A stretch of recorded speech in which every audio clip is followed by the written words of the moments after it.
Okay, so it's been more than a year na, no, since nung bumiyahe kami ng Japan. Shinare ko sa inyo yung pagbili ko ng mga riding gears doon sa Osaka. Nakabili tayo ng helmet, padded na jacket, and isang set ng gloves, and also a raincoat. So ito yung mga items na yon. Ito nasa likod ko. And kamusta na nga ba sila ngayon? How is it holding up after more than a year? So let's go, check natin.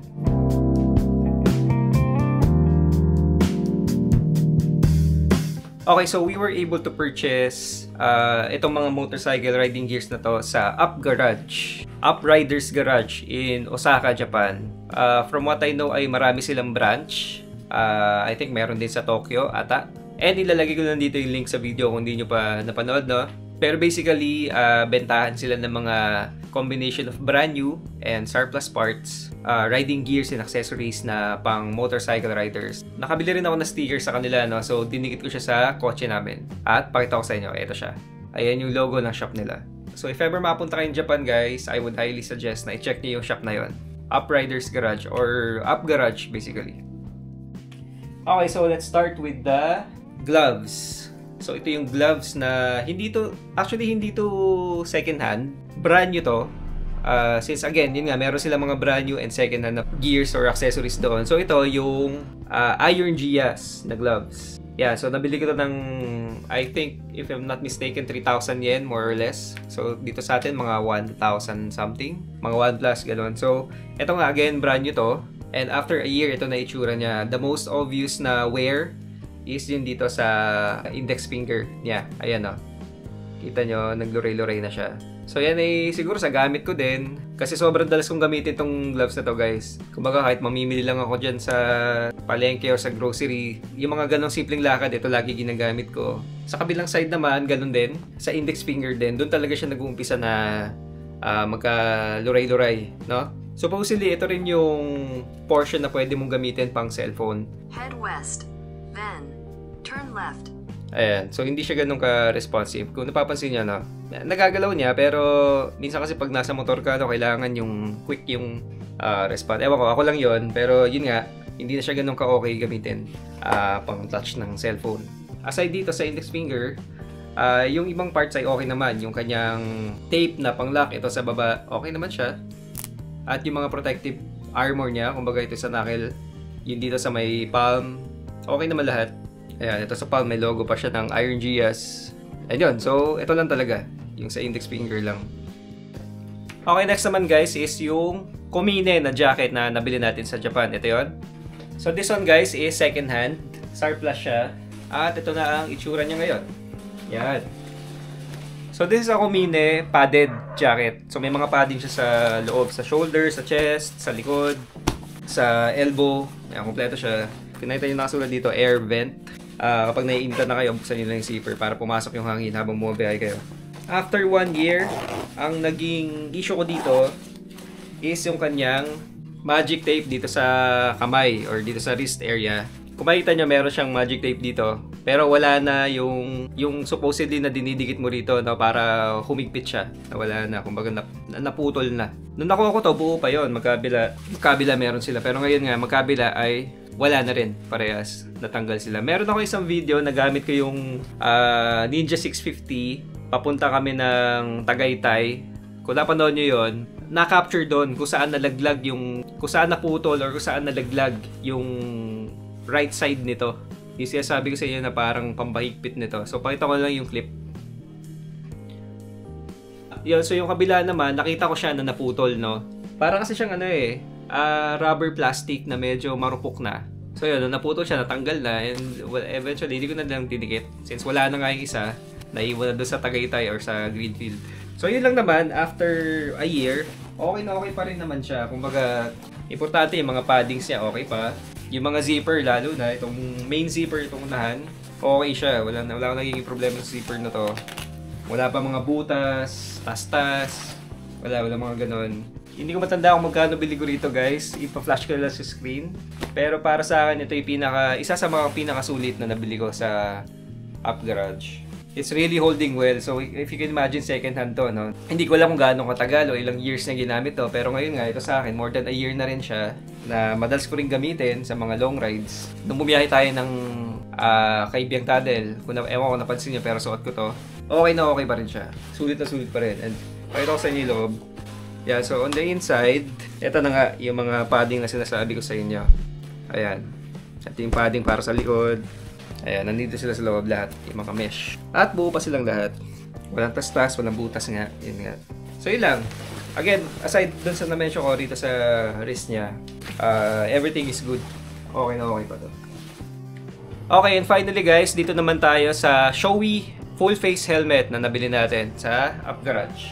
So, itong helmet na to ay baka familiar kayo, no? Since sobrang dalas ko siyang gamitin. Since ito ang ginagamit ko guys sa mga videos natin, sa mga motovlogs natin.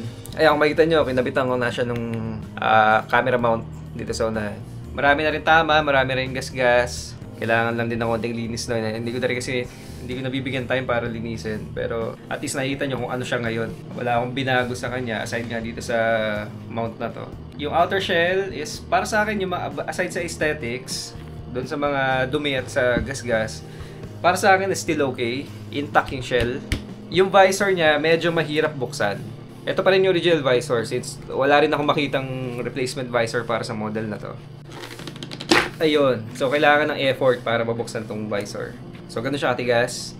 And meron na siyang pin lock pang anti-fog. Kasama na yun. Hindi ko yun nilagay. Kasama na dito sa visor. Ayun, nakita nyo parang may extrang padding sa loob, may clear na visor sa loob. Yun yung pin lock.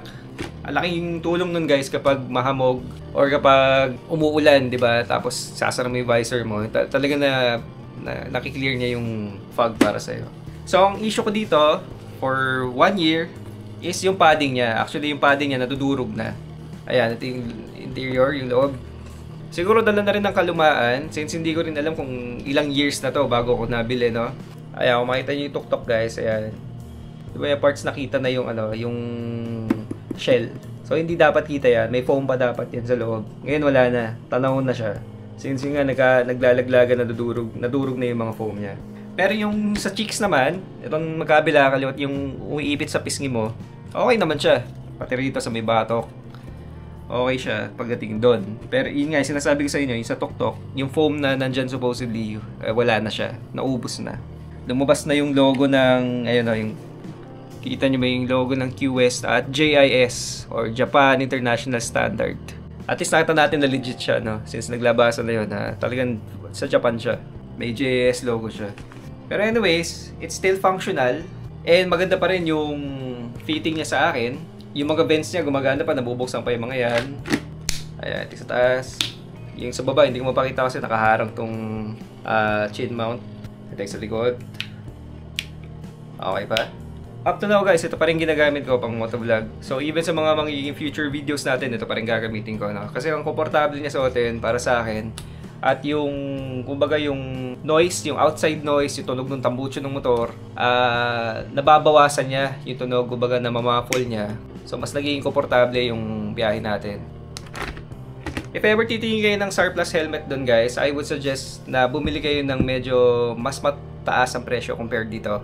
Napansin ko rin doon sa shop nila, the lower the price, medyo mas madami na kayong makikitang damages or mga minor issues dun sa item na binibenta nila. Meron din kasi doon mga Shoei na mas mahal, talagang triple ang siguro mga 30,000 yen, ganoon, 20,000 yen. Pero yung condition nila, halos brand new pa talaga, ang sariwa patignan, nung inside. So this is one of the, kumbaga let's say, the cheaper options na meron sila doon sa Up Garage. So yeah, kung meron kayong budget, pwede kayong kumuha ng mga medyo nasa taas na price range. So yun, it's really up to you. Pero ang idea nga nung shop na yun is para sa mga everyday riders kagaya natin, no, na on a budget. Marami kang options na pagpipilian, depende sa price range mo. Okay, so yun ang mga items natin guys na galing Japan, na mga riding gears. Basically, itong dalawa lang naman, yung Surplus, itong helmet, at itong jacket. The rest na binili ko doon ay brand new na. Kagaya nga nitong gloves, at nakita na may condition niya ngayon, pinakita ko na sa inyo. At yung raincoat. Yan, so ito yung raincoat na, ito brand new guys, nabili natin doon. Itong dual one, up and down raincoat. Ito yung ginamit ko nung last ride natin papuntang Marilaki, kasama natin si Ron. Sinuot ko along the way. Ito yung kanyang packaging. Akala ko nung una may kasama siyang cover para sa boots or para sa shoes. Medyo hindi kami nagkaintindihan nung na lost in translation, pero ano lang pala siya, up and down, torso tsaka legs. Maganda quality niya, makapal at hindi ka talaga papasukin or hindi ka tatagusin ng tubig. So yun, bali itong dalawa brand new. Brand new ko nakuha sa UpGarage. Itong gloves at itong kapote. Ang Shoei at itong Komine, ito naman yung mga second hand or ito yung mga surplus. Yan, so ito yung mga purchases natin sa UpGarage, Japan. At ito ang kalagayan nila ngayon. After more than a year, kasi pumunta kami doon guys, February 2024, if I'm not mistaken. So ano na ngayon, August, September na. More than, parang isa't kalahating taon na sa akin, itong mga surplus na to. Again guys, if ever magkaroon kayo ng time and budget para mabisita yung UpGarage, I would highly suggest na daanan nyo. Either in Tokyo or Osaka or baka sa kung saang ibang branch pa meron sila across Japan. Make sure lang na mapuntahan nyo is yung pang riders, no? Yung UpGarage riders. Kasi meron ding UpGarage, meron ding UpGarage na pang kotse, pang mga car enthusiasts, mga auto na pyesa, ganyan. So, hindi ko lang sure kung may mga motorcycle rin doon, items, pero might as well napuntahan nyo lang yung pang riders talaga, UpGarage riders. So yun lang guys, I hope ay nakatulong sa inyo itong pag-review natin sa mga items brand new at second hand na nabili natin sa Japan. And comment lang kayo guys if you have any questions tungkol dito sa helmet, sa jacket, or dun sa mga gloves. Again, if meron pa kayong mga further questions, please just let me know. Thank you and God bless. Bye-bye.